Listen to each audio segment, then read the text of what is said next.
Proveniente de la ciudad vinícola de Piamonte, Massimo Martinotti ha roto paradigmas, logrando establecer relaciones emocionales entre sus productos audiovisuales y la audiencia, convirtiendo al cine y a la literatura en sus compañeros de viaje profesional, permitiéndole dirigir comerciales en al menos 30 países.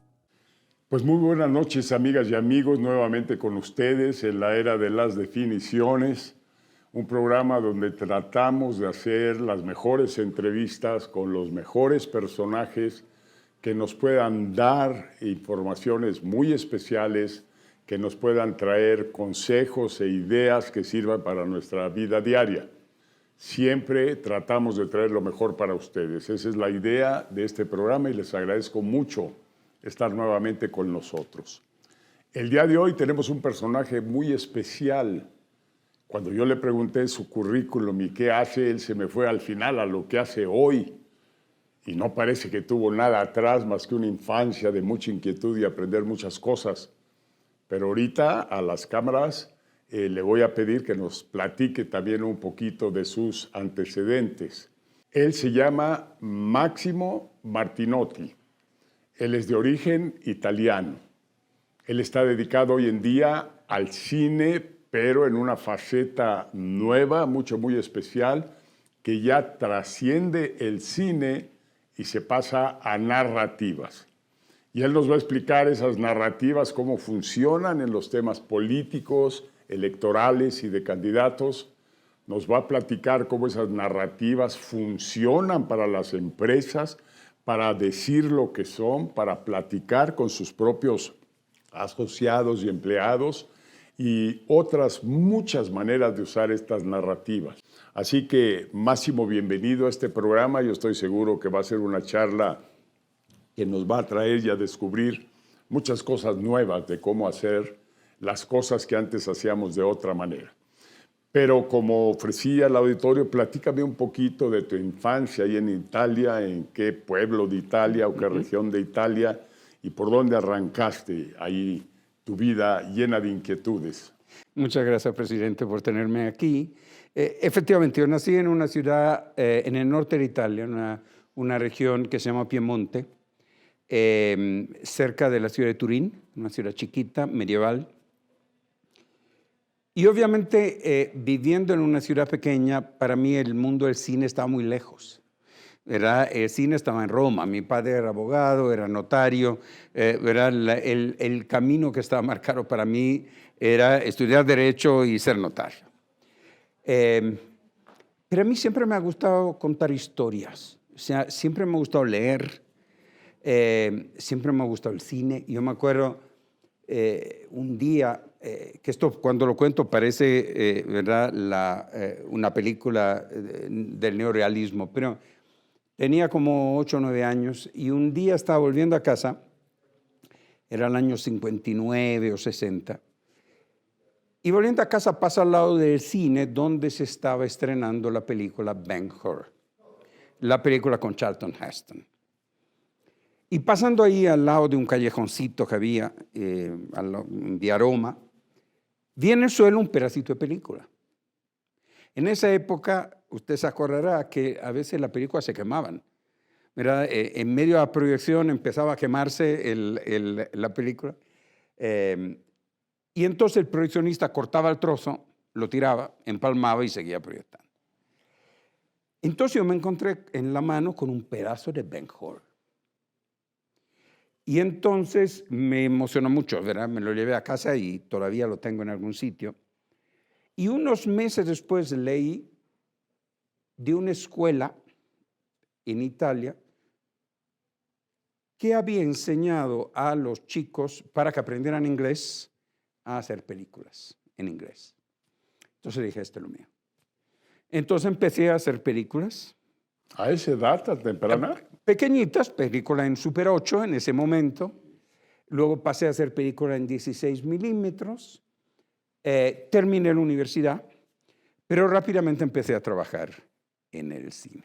¿La universidad tenía que ver con el cine o no? No, en Italia en esa época había solo una escuela buena de cine que estaba en Roma, que era inaccesible porque era una escuela que tenía un número muy pequeño de de estudiantes. La había dirigido Rossellini, era una escuela muy, muy importante, se llama el Centro Experimentale di Cinematografía, pero era prácticamente imposible entrar. Entonces yo estudié Derecho para que mi padre estuviera contento y cuando terminé ya logré escaparme. Trabajé un poquito en televisión y luego empecé a hacer comerciales. Y esto me llevó a España, de Italia. Y ahí empecé a hacer comerciales, finales de los 70. Me fue bien. Y en el comienzo de los 90 empecé a abrir oficinas a este lado del Atlántico. Abrí oficinas en Miami, en México, en Costa Rica, en Buenos Aires. Y filmando comerciales. Y tengo que decir que estos comerciales son para empresas comerciales, productos comerciales, qué sé yo, refrescos o dulces o coches. Claro, sobre todo coches. Hacíamos muchísimos coches, pero también hacíamos producto de consumo, hacíamos bancos, hacíamos líneas aéreas, hacíamos marcas grandes. Dime un poquito la estructura para hacer un comercial de esos. ¿Que tenías un creativo? ¿Tú eras el director? No. ¿Tú ponías las cámaras o cómo opera eso? En ese caso, nosotros éramos la productora. No, típicamente un cliente de ese porte, ¿verdad? Un cliente de ese tamaño, contrataba una agencia de publicidad y la agencia de publicidad escribía el guión, digamos. Y entonces no lo pasaba a nosotros y nosotros lo producíamos. Yo era productor, pero a veces dirigía, no todos los comerciales que producíamos. Y eran comerciales grandes. De repente teníamos equipos de 100 personas, 120 personas, equipos grandes. Pero para hacer 30 segundos 30 o 60 minutos. Sí, 30 segundos. Un contingente de gente para producir con calidad. Esto era. Y lo hacíamos. Y tuve mucha suerte, tuve una vida súper afortunada, porque filmé en 30 países.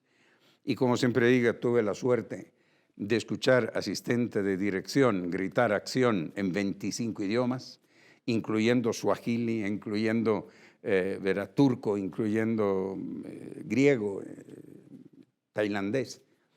Y tuve una vida muy afortunada. Hace 10 años, aproximadamente, me di cuenta que los comerciales no estaban funcionando. Hacíamos comerciales carísimos.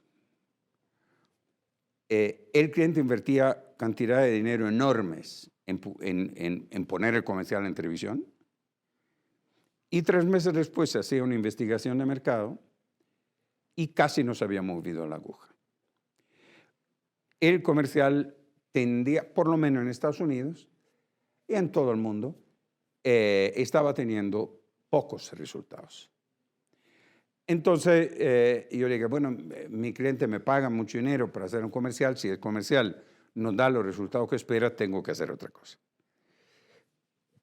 Y entonces empecé a pensar cómo puedo ayudar a mi cliente de una manera seria. Entonces empecé a darle vuelta. Y claro, yo había estudiado en Italia mucha cultura clásica. Había estudiado griego, había estudiado latín. La Ilíada, la Odisea, los poemas épicos greco y latinos. Entonces empecé a decir, bueno, hay algo ahí que nos estamos olvidando. Las historias, ¿verdad? Han estado presentes en la humanidad durante los últimos 60 o 70 mil años. ¿Verdad? Hubo un momento, cuando todos vivíamos en África, que los hombres y las mujeres fueron capaces de hablar de cosas que no se veían. ¿Verdad? Hasta ese momento era muy fácil, se hablaba de esa vaca, esa montaña, esa piedra, ese árbol. Pero hay un momento, hace 65, 70 mil años, por lo visto, que los hombres empiezan a ser capaces de hablar de cosas que no se ven. Amor, amistad, orgullo, dioses, mitos. Y eso cambia radicalmente la manera de funcionar de las personas. Las historias, para para explicar un Dios o una divinidad que vive en una montaña, hay que contar una historia. Y las historias se transforman en la manera que los humanos usan para transmitir valores, para crear comunidades, ¿verdad? Para transmitir conocimiento. 60 o 70 mil años después, todos los hombres y las mujeres del mundo tenemos cerebros que funcionan por medio de historias. Las historias no son lo que pensamos, sino cómo pensamos. ¿Verdad? Los hombres y las mujeres usan historia para dar sentido a la vida. Las historias nos emocionan, soñamos historia por la noche, vivimos historia de día, contamos historia. El que cuenta mejor historia es el más popular del grupo. Las historias son instrumentos potentísimos para conseguir resultados. Interesantísimo. Y vamos a un corte y enseguida regresamos contigo con una pregunta muy especial. Una cosa es manejar 30 segundos de un comercial, 1 minuto de un comercial, y otra es manejar una narrativa donde tienes que explicar cosas, cómo los usas, en qué canal de comunicación, cómo se hace, y por ahí vamos a empezar el siguiente tema. Muy bien. Vamos a un corte y regresamos con ustedes.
Para Martinotti, la pulverización de los medios no solo ha sido una herramienta que ha potenciado la distribución de contenidos, sino que también ha creado un mercado cada vez más competido y una audiencia más exigente.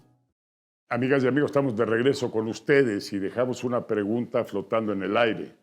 Pero quiero anticipar que estamos discutiendo un tema que ha sido o es trascendente en la manera de comunicar, que hoy, diferente a cuando yo hacía comerciales de Coca-Cola, es otro mundo, otro boleto, y yo creo que todos debemos estar interesados en conocer esto, porque comunicar es parte esencial de nuestra propia persona. Tenemos que vendernos, tenemos que darnos a conocer como personas, con mi nombre y con mi apellido.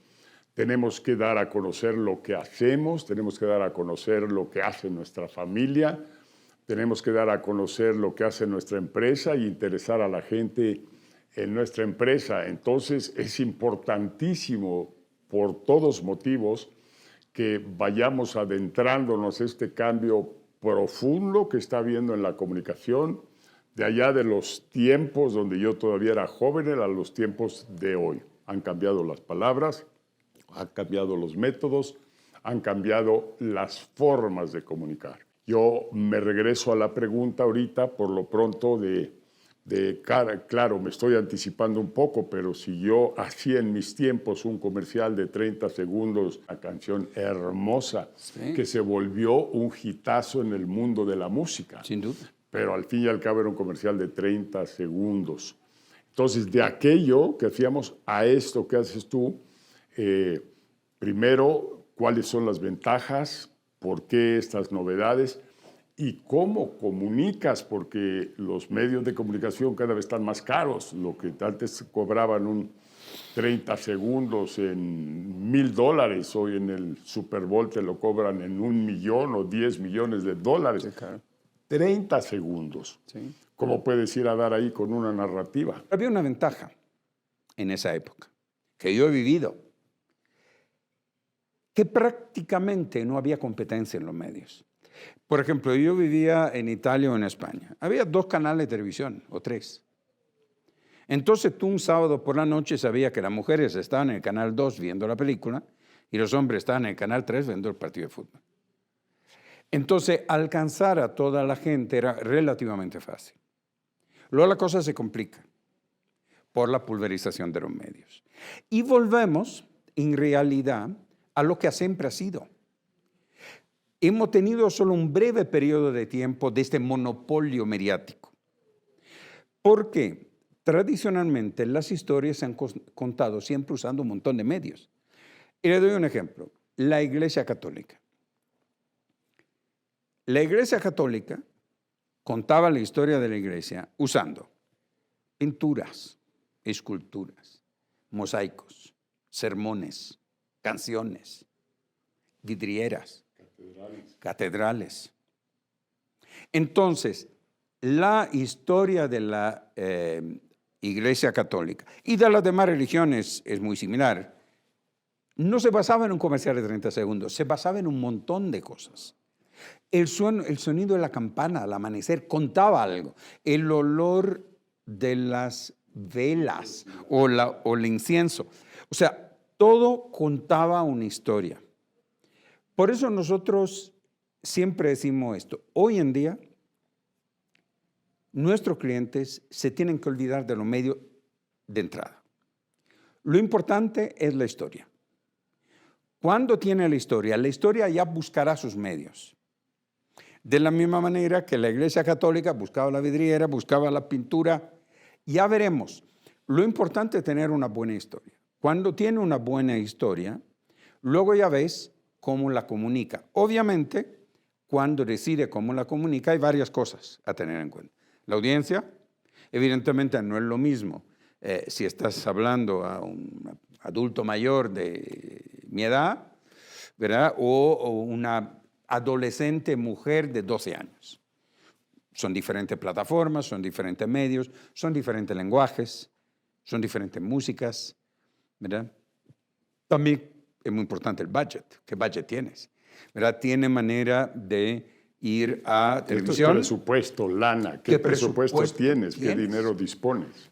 Entonces, es un mix, ¿verdad? Dice, bueno, meto tanto dinero en televisión, meto tanto dinero. Hay marcas, por ejemplo, tenemos muchos clientes que operan en mercados multiculturales. Piensa, por ejemplo, en Estados Unidos. Cuando tú haces una campaña, la tienes que hacer en inglés, la tienes que hacer en español, luego la tienes que hacer para cierta minoría, los asiáticos, los afroamericanos, la comunidad de gay and lesbian. O sea, hay un montón de comunidades que requieren medios, narrativas. No, la narrativa es la misma, ¿verdad? Una marca tiene que contar siempre la misma historia, pero la tiene que adaptar a la audiencia y a su budget. Y es una cosa que a veces los clientes me preguntan, dice, ¿cómo podemos contar la misma historia a gente tan diferente? Y yo siempre le hago el mismo ejemplo, le digo, mira, imagínate que tú te vas de vacaciones a Venecia y vuelves.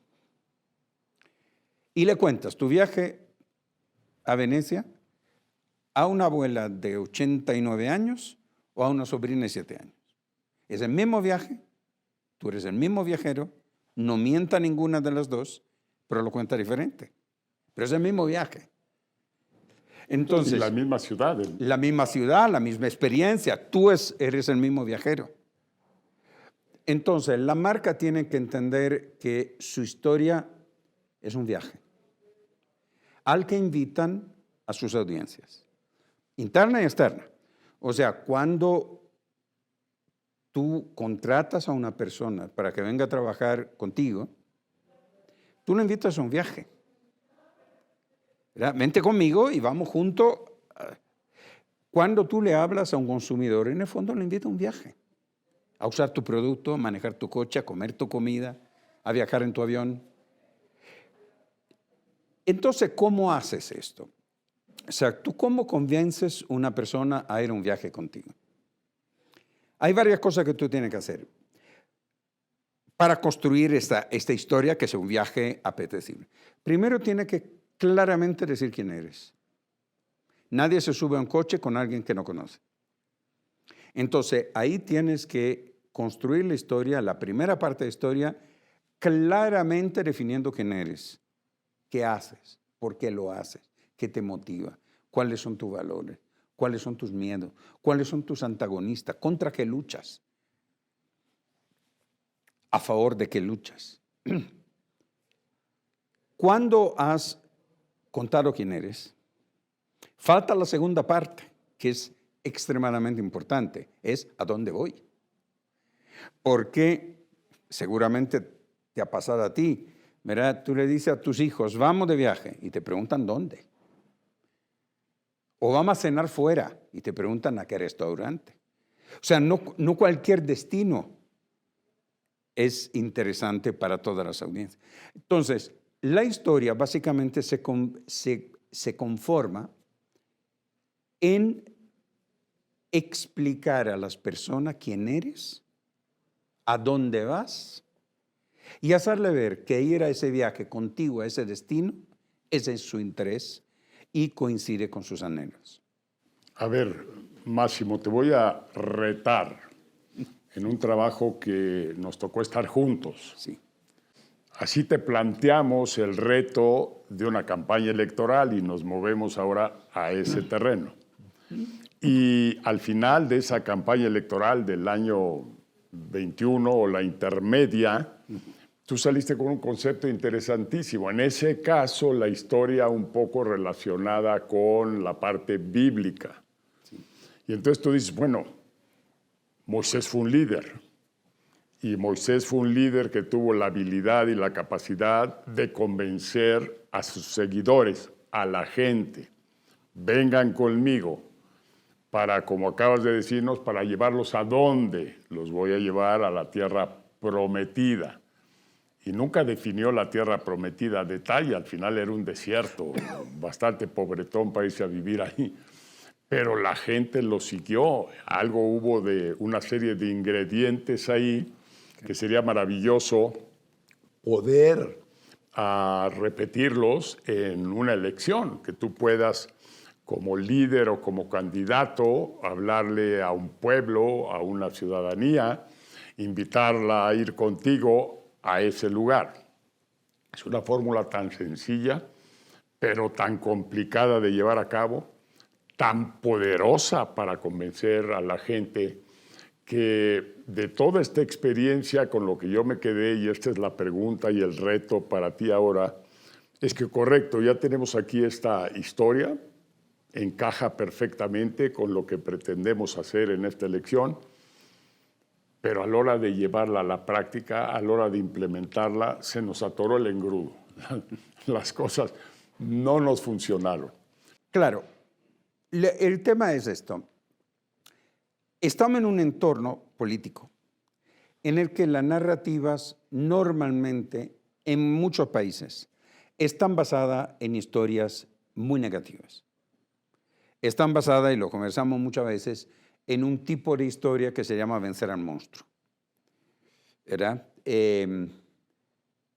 Historias que incitan, normalmente todas las historias tienen el fundamento de estimular en la persona que la escuchan emociones positivas, hacerlas sentir bien, inspirarlas y reducir las emociones negativas. El miedo, la angustia, la inseguridad, la soledad, lo que sea. Muchos grupos políticos y muchas campañas se basan en el efecto opuesto. Estimular las emociones negativas y reducir las positivas. Estimular el odio, el rencor, la división, etc. Yo siento que un líder de verdad tiene que hablar de una tierra prometida. No tiene que dividir, tiene que unir. Ahora, la tierra prometida, de nuevo, volvemos a lo mismo. ¿Quién eres y a dónde vas? O sea, no cualquiera te lleva. O sea, el líder tiene que claramente decir quién es. Pero quién es de una manera sincera, convincente, creíble. Ahora estamos en una época de muy baja credibilidad. ¿Verdad? Hay muy pocas instituciones que tengan credibilidad. ¿Verdad? El sistema judicial no tiene credibilidad, la prensa no tiene credibilidad, los bancos no tienen credibilidad, la iglesia no tiene credibilidad. Estamos en un problema de déficit grave de credibilidad y de confianza. Entonces, reconstruir la confianza yo creo que es el primer escalón. Porque si no hay confianza, tú puedes decir lo que quieras, pero si no te creen, no llega a ningún lado. Entonces, cuando nos encontramos con clientes... ¿Por dónde ganas confianza? ¿Cómo la ganas? La confianza yo creo que la ganas por medio de la sinceridad, por medio de la autenticidad. La única manera es ser auténtico, ¿verdad? Decir realmente lo que quieres, lo que sientes, lo que deseas, cuáles son tus sueños, tu miedo. Hacerte ver a veces un poco vulnerable, porque todos tenemos nuestras vulnerabilidades, ¿verdad? Entonces, hacerte ver auténtico, creíble. Y es un proceso, ¿verdad? Las historias no se cuentan en un día, no es un comercial, ¿verdad? Tiene que irlo haciendo poco a poco. Entonces, la primera parte es definir quién eres. ¿Quién eres? Donde voy viene después. ¿Quién eres? ¿Cuáles son tus sueños? ¿Cuáles son tus anhelos? ¿Cuáles son tus miedos? ¿Cuáles son tus enemigos? ¿Contra quién luchas? ¿A favor de qué luchas? Todo eso lo dijo Moisés. Bueno, yo creo que es muy importante. ¿Quién era? ¿Se presentó que como un enviado de Dios o sí, algo así? Hay que definir quién ¿Miedos tenía? Claro, obviamente. Y sobre todo yo siento que, en mi opinión, un verdadero líder no está en contra de nada, está a favor de algo. Verá lo que decía Madre Teresa de Calcuta, dice, a mí nunca me van a ver en una manifestación contra la guerra, pero siempre me van a ver en una manifestación a favor de la paz. Entonces, el enfoque debe ser, en mi opinión, debe ser positivo, el de un líder. Vamos a un corte rapidísimo y regresamos enseguida, Perfecto. Porque hay mucho más de qué hablar.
Martinotti reconoce que a lo largo de su carrera también ha descubierto los peligros de la narrativa, cuando se construye en torno a realidades que relativizan problemáticas sociales y que en manos del poder político solo pueden tener como fin la manipulación. Sí, a ver, Máximo, estamos ahora sí que ojalá descubriendo la rueda, porque cuando menos yo personalmente estoy lleno de inquietudes. Y perdón que me meto un poquito en política, pero resulta que aparentemente, dado lo que tú nos has relatado en las narrativas, probablemente estamos frente a un personaje en Palacio que maneja narrativas, ¿sí? Y que las maneja bien sustentadas, con buenos fundamentos y muy convincentes. Primero, quisiera oír un juicio tuyo alrededor de eso, y segundo, si esas narrativas son un chispazo que se le prende al líder o son producto de un análisis concienzudo, de planeación, de análisis y diagnóstico de la situación, para ver luego quién soy, a dónde quiero ir. Entonces van dos preguntas implícitas aquí. Uno, tu opinión sobre esa narrativa, por qué ha sido tan poderosa ya por 4 años. Y segundo, ¿cuáles son los fundamentos para construir una narrativa? Claro, la narrativa, como comentábamos hace un momento, predominante, no solo aquí, sino en muchos países, es una narrativa que nosotros decimos que está construida sobre la estructura de vencer al monstruo. ¿Verdad? Es una narrativa que suele funcionar bastante bien porque tú le dices a la gente, hay un monstruo muy grande, nosotros somos los buenos, somos David, ¿verdad? Que lucha contra un Goliat, poderoso, pero perverso. Entonces, es una narrativa, obviamente, que funciona. Yo siento que en muchos países lo que ha pasado es que hay ciertos grupos que se han apoderado del concepto de superioridad moral. ¿Cuál es el problema de apoderarse de la superioridad moral? Que si tú tienes superioridad moral, significa que los otros tienen inferioridad moral, entonces no los dejas hablar, o los insultas. Entonces, eso me parece que es la fortaleza de ese tipo de narrativas. Son fáciles, se basan en realidades, ¿verdad? O sea, obviamente ese monstruo de alguna manera existe. Lo que pasa es que está manipulado a veces. Yo creo que para contrarrestar esa narrativa, que es una narrativa, como decíamos un momento, diseñada para estimular emociones negativas, rencor, odio, ¿verdad? Ese tipo de envidia. Yo tengo la impresión que hay que ir por un camino más positivo. Ahora, esa narrativa está basada en un análisis, en una, digamos, estrategia perfectamente estructurada. Probablemente sí. Hace muchos años, ¿verdad?, que hay cierto grupo político que llevan construyendo un tipo de narrativa, viene, ¿verdad?, de los años 20. Entonces, probablemente sí, pero también es posible que haya aspectos, ¿verdad?, digamos de alguna manera, de un talento, ¿verdad?, de una habilidad, ¿verdad?, para manejar ese tipo de temas. ¿Cómo prepararse para contrarrestar, o para, no ya ni contrarrestar? Yo creo que se trata de presentar una historia positiva que estimule, alterna. Yo creo que primero hace falta un líder. Porque sin líder, como usted decía hace un momento, es muy difícil porque es lo que vimos la otra vez, cuando usted tiene 3, 4, 5 mil candidatos, es muy difícil que todo el mundo entienda la narrativa y sepa aplicarla. Es un proceso largo, es un proceso... algunos lo hicieron, ¿verdad? Algunos lo hicieron y lo hicieron muy bien. Pero, y algunas. Tengo que decir que algunas candidatas mujeres lo entendieron muy bien. Porque siento que las mujeres son más hábiles en entender las emociones.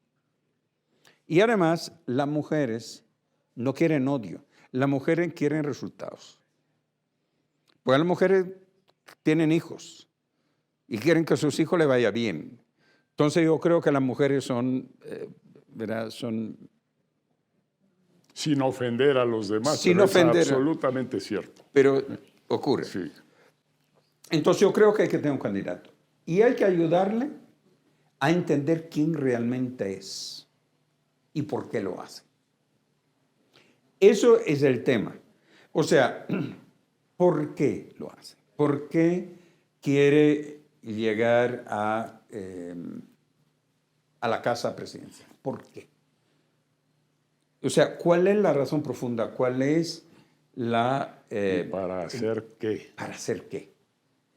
¿Y cuál es su emoción? Entonces, si logramos construir un personaje sincero, auténtico, entonces ahí empieza la conexión. Cuando tiene el personaje construido, y entonces empieza a decir hacia dónde vamos. Pero primero hace falta construir el personaje, que tenga credibilidad, que sea empático o empática, ¿verdad? Que tenga esa capacidad de entender a la gente. ¿Habrá un pequeño catálogo de condiciones para que ese personaje tenga esa autoridad moral, para que ese personaje en su momento en la historia, en su momento en el 2024, tenga las cualidades que lo van a hacer un campeón? Yo creo que si se empieza desde ahí, mucho va a aportar para que esa selección de ese candidato venga con un baño fuerte de legitimidad, un baño fuerte de autenticidad y demás condiciones. Sí, nosotros, por ejemplo, usamos cuando trabajamos con marca comercial o con partido político, con grupos, usamos ciertos listados, ¿verdad? Por ejemplo, empezamos con listado de emociones. Es decir, ¿cuáles son las emociones negativas y positivas que tiene la gente? ¿Verdad? ¿Cómo podemos estimular las emociones positivas? Orgullo, pertenencia, inspiración, humanismo, cuidado, amor, ¿verdad? Curiosidad, ¿verdad? Un cierto tipo de emociones, sentimientos positivos, y eliminar los negativos. Angustia, miedo, inseguridad, vulnerabilidad, odio, discriminación, ¿verdad? Determinar bien cuáles son y empezar a construir a partir de ahí, ¿verdad? Y empezar a trabajar con un candidato, que es lo que nosotros hacemos también con la marca comercial, es decir, ¿cuáles son esas emociones con las que te sientes más cómodo? ¿Verdad? Y luego a partir de ahí vas construyendo, ¿verdad? Vas teniendo conversaciones con él o con ella hasta que define exactamente cuál es su propósito superior. Nos gusta mucho el término propósito superior porque es un propósito que va mucho más allá de ganar las elecciones, que va mucho más allá de ir en coche oficial o de, ¿verdad? O de tener un... ¿Qué es lo que quiere transformar? ¿Verdad? Porque al final las historias son transformaciones todas, ¿verdad? O sea, las historias implican transformar a las personas, transformarte a ti mismo y transformar a la persona. Maravilloso todo esto que nos has dicho. Quiero darme un pequeño salto hacia algo nuevo porque vienes con Julio Di Vela, ese campeón de una narrativa que acaba de sacar aquí en Guanajuato, que por sí misma vende, por sí misma nos atrae, por sí misma nos hace poner atención y por sí misma nos da un mensaje poderoso del Gran Bajío. Gran Bajío. ¿Tú viste esa narrativa? Sí, claro. ¿Y cuál es tu opinión? Claro, es única en el mundo porque nosotros hemos trabajado para varios países. Hemos trabajado para varios países con esa finalidad, ¿verdad? De básicamente construir una narrativa que permita atraer inversiones de fuera, que permita estimular los empresarios locales a que crean en el lugar, inviertan, crear un espíritu también de los jóvenes hacia la educación, hacia el aprendizaje, hacia el emprendedurismo. Es un tema complejo. Tiene que cubrir muchas metas. En algunos países, por ejemplo, hemos hecho un trabajo en Guatemala, ¿verdad? Uno de los problemas graves es la carencia de bilingüismo, ¿verdad? Entonces, uno de los objetivos fundamentales es que los padres de los niños entiendan que los niños tienen que ser bilingües desde pequeños, porque es la manera de poder atraer inversiones, poder atraer ¿verdad? Un cierto tipo de negocio. En 30 años te cambia mucho la historia. Habría que tener habilidad para sacarla. Pero aún así, y esta es la pregunta para ti, ¿tú qué harías ante le sigues trillando? ¿Vienen otros 30 años superiores y buenos? ¿O me voy a reinventar y te voy a traer algo innovador? ¿O cómo le voy a hacer? Yo creo que reinventarse es fundamental. O sea, seguir de lo mismo no es una opción. Pero yo creo que el propio cambio generacional probablemente ayuda. No necesariamente lo van a hacer en el futuro. Por ejemplo, el trabajo. ¿Qué significa trabajo ahora y qué va a significar trabajo en 10 años? Con la robótica, la automatización, se van a perder probablemente muchos puestos de trabajo tradicionales. Entonces hay que crear nuevos puestos de trabajo diferentes o organizar la sociedad de una manera diferente.